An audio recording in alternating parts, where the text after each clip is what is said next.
concerning the relevance and the benefits of the disability disaggregated data in Nigeria, we all know that for proper planning and implementation in anywhere across the world, there is the need for data. And it's not just ordinary data, but disaggregated data. The disaggregated data that will be disaggregated by sex, that will be disaggregated by age, that will be disaggregated by disability.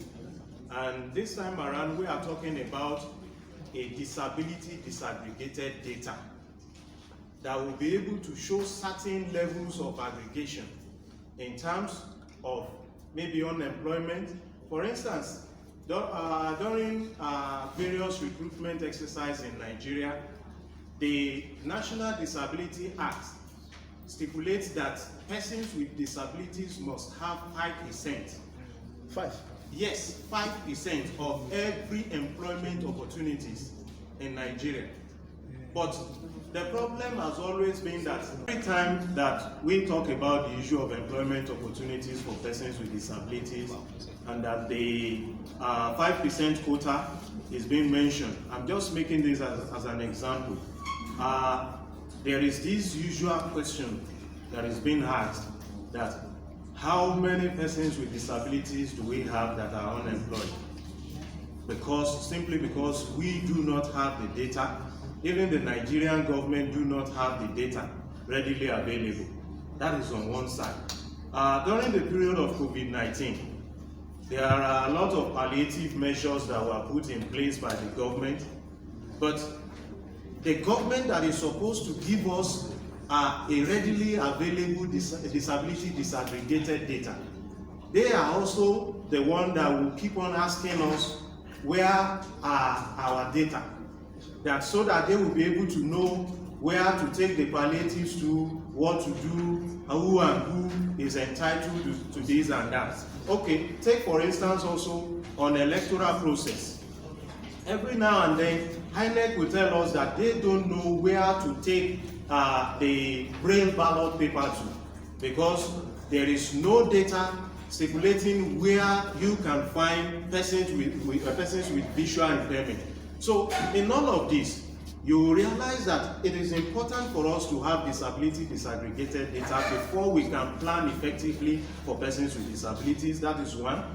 For robust implementation of programs being highlighted by government or even by various organizations, there is the need for us to have data. And at the same time, if we are going to evaluate the progress being made, either in the humanitarian sector, either in terms of education, either in terms of health, there is also going to be the need for us to have data. So whatever we are doing, there is the need for us to have data. And for persons with disabilities to be actually included in every facet of the society, then there is the need for us to have disability disaggregated data. And this time around, we are not just talking about data that we just talk about, do you have disability, yes or no? No, we are talking about the data that will break it down for us to know the number of blind persons in Nigeria, to know the number of deaf persons in Nigeria, to know the number of women who are blind, to know the number of men who are albinos, and so on and so forth. So we really need this disability disaggregated data for proper planning, for proper implementation and evaluation. Thank you.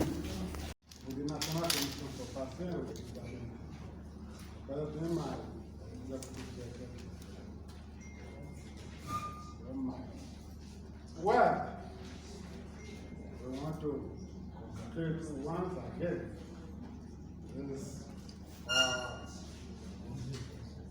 DPO draft, DINABI, Anambra, and Ministry for the good for their information that we have data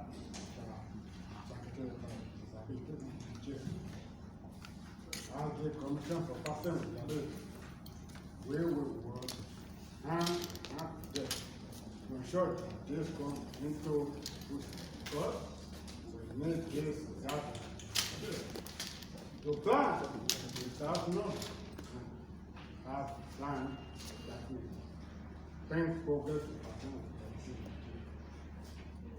We work hand in hand with them, ensure that data is working as soon as possible, so we can meet the needs of different clusters of persons with disability in Nigeria.